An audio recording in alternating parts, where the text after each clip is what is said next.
दोस्तों, आज हम जो कहानी आपके लिए लेकर आए हैं उस कहानी का शीर्षक है महलों की बेटी का झोपड़ी में ससुराल। शहर के बाहरी इलाके में बसे एक छोटे से गांव में एक पुरानी झोपड़ी थी। इस झोपड़ी की दीवारें टूटने को थी और छत से हर बारिश में पानी टपकता था। लेकिन इस झोपड़ी के बारे में एक बात और थी जो इसे सबसे अलग और डरावना बनाती थी। यह झोपड़ी काली रात में किसी रहस्य से भरी प्रतीत होती थी। महलों में पली बड़ी आर्या, जिसने अपने जीवन में कभी कष्ट नहीं देखा था, उसका विवाह इसी गांव के एक साधारण व्यक्ति अर्जुन से हुआ। यह विवाह आर्या के परिवार की मर्जी के खिलाफ हुआ था, लेकिन आर्या ने अपने प्रेम को महत्व देते हुए सब कुछ छोड़कर अर्जुन का हाथ थाम लिया। आर्या ने कभी सोचा भी नहीं था कि उसका सुखद जीवन इस तरह बदल जाएगा। अर्जुन ने उसे वादा किया था कि वह उसके लिए एक सुंदर घर बनवाएगा, लेकिन जब आर्या पहली बार उस झोपड़ी में पहुंची तो उसके पैरों तले जमीन खिसक गई। झोपड़ी बेजान सी लगती थी। दीवारों पर मकड़ी के जाले थे और अंदर का माहौल ठंडा और अजीब था। यह हमारा घर है, आर्या, अर्जुन ने मुस्कुराते हुए आर्या से कहा। घर?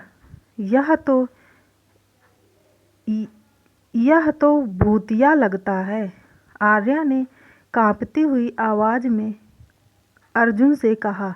अर्जुन ने उसकी बात को मजाक में लिया। आर्या ने जब पहली रात झोपड़ी में बिताई तो उसे लगा जैसे वह किसी अनजान ताकत के घेरे में है। आधी रात को उसने महसूस किया कि कमरे में कोई और भी है। धीमी धीमी आवाज़ें जो मानो दीवारों के अंदर से आ रही थी। उसने अर्जुन को जगाने की कोशिश की, लेकिन वह गहरी नींद में सोया हुआ था। अचानक उसे लगा कि किसी ने उसके पैर पकड़ लिए हैं। उसने जोर से चीख मारी और अर्जुन हड़बड़ाकर उठ खड़ा हुआ। क्या हुआ, आर्या? उसने पूछा। यहाँ कोई है? किसी ने मेरे पैर पकड़े थे, आर्या ने कांपते हुए अर्जुन से कहा। अर्जुन ने कमरे की जांच की, लेकिन वहाँ कोई नहीं था। अगले दिन गांव वालों ने आर्या को बताया कि उस झोपड़ी में पहले एक औरत रहती थी जो काली जादूगरनी थी।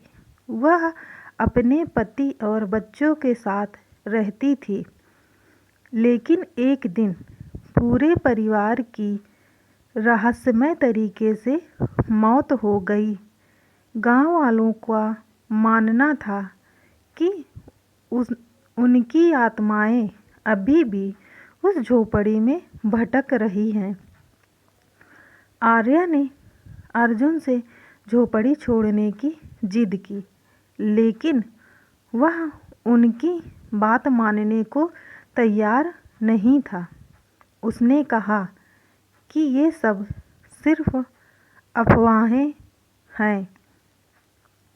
झोपड़ी में रहना आर्या के लिए हर दिन डरावना होता गया। हर रात उसे अजीब आवाज़ें सुनाई देती थीं, कभी कभी किसी के हंसने की तो कभी कभी किसी के रोने की।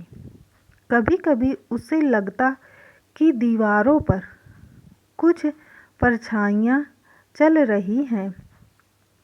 एक दिन उसने झोपड़ी के एक कोने में एक पुराना संदूक देखा। वह पहले वहाँ नहीं था। उसने अर्जुन से पूछा, लेकिन उसने कुछ भी जवाब नहीं दिया।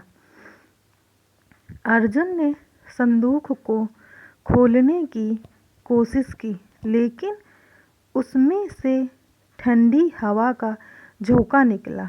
वह डर के मारे पीछे हट गया।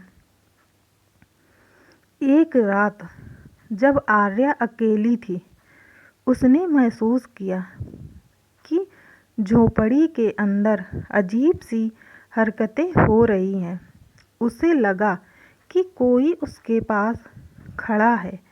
वह जैसे ही पलटी, उसने देखा कि एक औरत काले कपड़े में खड़ी थी, जिसके चेहरे पर गहरी लाल आँखें थीं।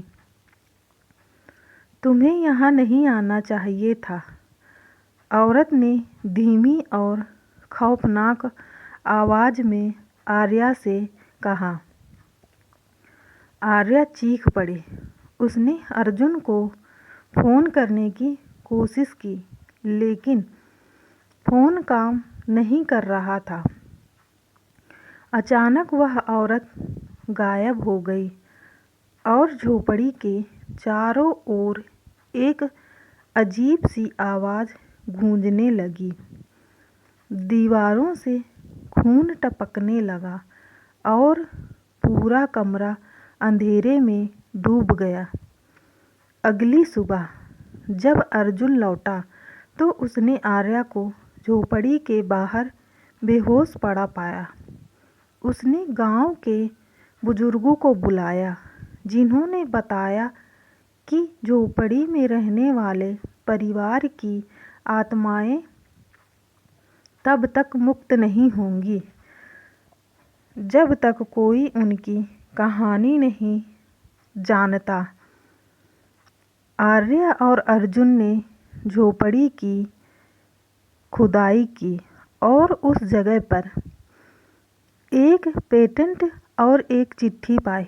चिट्ठी में उस औरत ने लिखा था कि वह अपने परिवार को काले जादू से बचाना चाहती थी, लेकिन उसने गलती से उन्हें मार डाला। उसकी आत्मा तब तक चैन से नहीं रह सकती जब तक कोई उसकी सच्चाई को उजागर ना करे। आर्या और अर्जुन ने आत्माओं की शांति के लिए झोपड़ी में पूजा करवाई। पूजा के बाद झोपड़ी का माहौल बदल गया, लेकिन आर्या ने अर्जुन से वादा लिया कि वे जल्द ही उस जगह को छोड़ देंगे। उस घटना के बाद झोपड़ी के रहस्य की कहानियाँ गांव में हमेशा के लिए रह गईं, लेकिन आर्या और अर्जुन ने उस डरावने अनुभव से नई जिंदगी की शुरुआत की। दोस्तों, अगर आपको मेरी यह कहानी पसंद आई हो तो मेरी वीडियो को लाइक कीजिए, चैनल को सब्सक्राइब कीजिए और कमेंट करके ज़रूर बताइएगा कि यह कहानी आपको कैसी लगी, ताकि ऐसी ही कहानियाँ रोज़ाना हम आपके लिए लाते रहें और आपका मनोरंजन कराते रहें। धन्यवाद।